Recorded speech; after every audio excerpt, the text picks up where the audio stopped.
Budget का मौसम आते ही देश में एक ही सवाल तेज हो जाता है कि इस बार सरकार आम लोगों को क्या राहत देगी।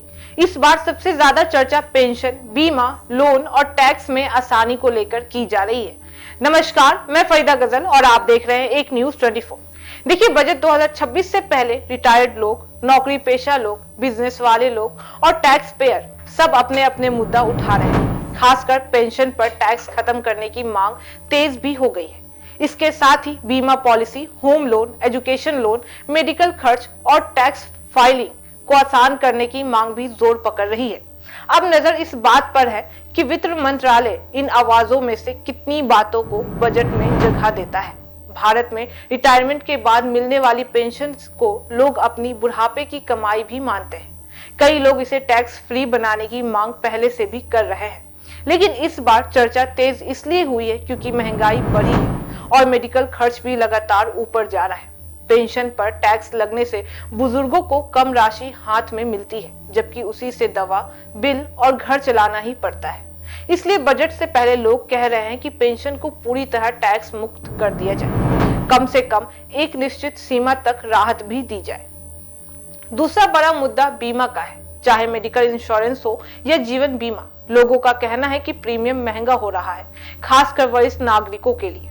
अगर सरकार टैक्स छूट बढ़ा दे तो बीमा लेना आसान हो जाएगा और लोग मेडिकल खर्च से बच भी सकेंगे।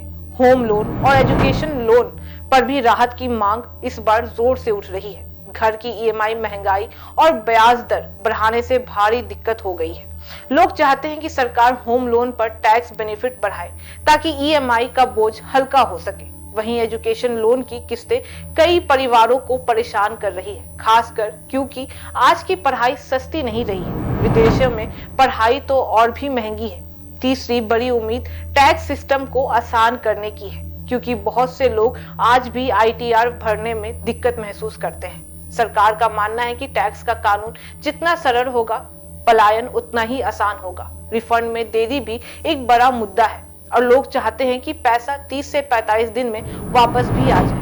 बजट से पहले यह भी चर्चा है कि क्या सरकार पुराने टैक्स सिस्टम और नए टैक्स सिस्टम को मिलाकर एक ही स्ट्रक्चर ला सकता है, ताकि लोग कंफ्यूजन से बच जाए। सरकार की तरफ से संकेत है कि सरल और डिजिटल सिस्टम पर काम चल रहा है, क्योंकि टैक्स भुगतान जितना सहज होगा, कॉम्प्लायंस भी उतना ही बढ़ेगा और सरकार की कमाई भी बढ़ेगी। राजनीति का एंगल भी इससे जुड़ा हुआ है कि टैक्स पेयर वही वर्ग है जो चुनाव में राय भी देती है और आर्थिक बाजार में चलाता भी है। इसलिए यह वर्ग बजट हमेशा अहम माना जाता है। इस बार आम लोगों का मूड साफ है कि वे राहत चाहते हैं, क्योंकि महंगाई, ब्याज दर, मेडिकल खर्च और शिक्षा कर खर्च चारों तरफ से जेब पर बोझ भी डाल रहा है।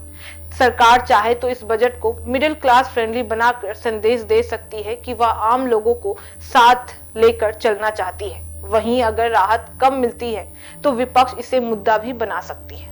अर्थव्यवस्था की दृष्टि से भी यह सवाल बड़ा है, क्योंकि टैक्स व्यवस्था सिर्फ पैसे का नहीं, भरोसे का मामला भी है। जब सिस्टम दोस्ताना होता है तो लोग टैक्स चुराने से ज्यादा टैक्स देने को तैयार भी रहते हैं। इसलिए इस बार बजट में सिर्फ रकम का नहीं, रवैये का भी इंतजार है। अब सवाल बस इतना है कि बजट 2026 आम आदमी की मांगों को कितना सुनता है। पेंशन, टैक्स हो या बीमा, ईएमआई हो या रिफंड, जवाब कुछ ही दिनों में देश को मिल ही जाएगा। फिलहाल उम्मीदें बड़ी हैं और नजरें पूरी बजट पर टिकी हुई भी हैं। बाकी इस मामले पे आपकी क्या राय है, आप हमें कमेंट करके जरूर बताएं और ऐसी तमाम खबरों के लिए देखते रहे एक न्यूज 24। हर खबर सबसे पहले, सबसे सटीक। वीडियो को लाइक करें, शेयर करें, चैनल को सब्सक्राइब करना ना भूलें। धन्यवाद।